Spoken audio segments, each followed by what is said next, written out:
with Akademiks, and check it out. Now, fans were shocked when they saw Sosavelli actually tweet out that he's only ever heard or known one Pac song and only one Biggie song. Now, he basically told fans who thought, I mean, a lot of people compare, even though he's not as dynamic or influential of an artist like Tupac, but people kind of see that type of fuck you attitude and be like, that kind of hails from Pac. So a lot of people, while again, it might be a stretch to compare Chief Keef to Tupac, sometimes they get brought up in the same sentence. Now, basically, Chief Keef tweeted this out. He said, I grew up on G-Unit, Beanie, Freeway, Lil Wayne, and the Diplomats, literally. Then he basically said, after a fan said, but what about Pac, 50, Nas, and Biggie, right?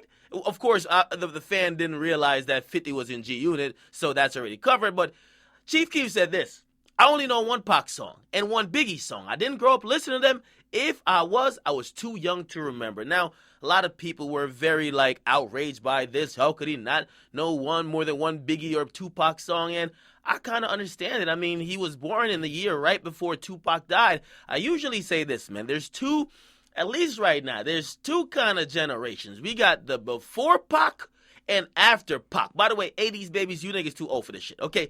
Before Pac and after Pac, okay? If you are after Pac, believe me, you love mumble raps. You basically don't give a fuck about lyricism.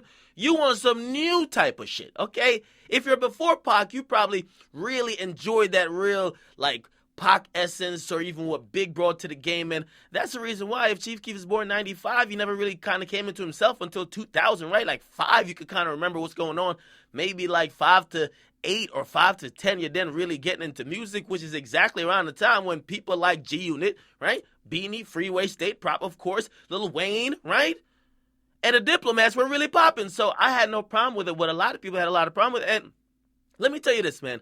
I said this on Twitter a while back, and I'm like, there's a bunch of people who are born in 2000s and after. Okay, keep in mind, the person who was born in 2000, they're actually 16 this year, right? They're going to as well say they grew up on Young Thug.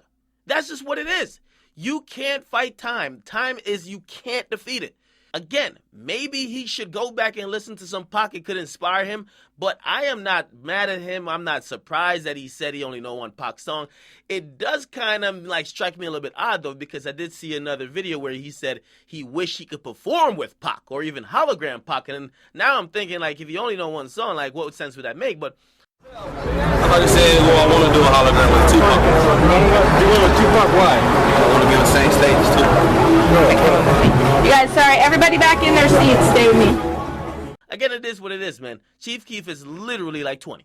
Literally 20 or 21. So him saying he never grew up on Pac is true. He never grew up on Pac. Now, I do find it very hard to believe that, Pac is such a transcendental musician. You trying to tell me you ain't never heard a couple of Pac songs by now? But he said he only knows one. You be the judge. Get in the comment box. Make sure you guys like, love, and subscribe. How many Pac songs you know? How many Biggie songs you know? Get in the comment box. Let me know.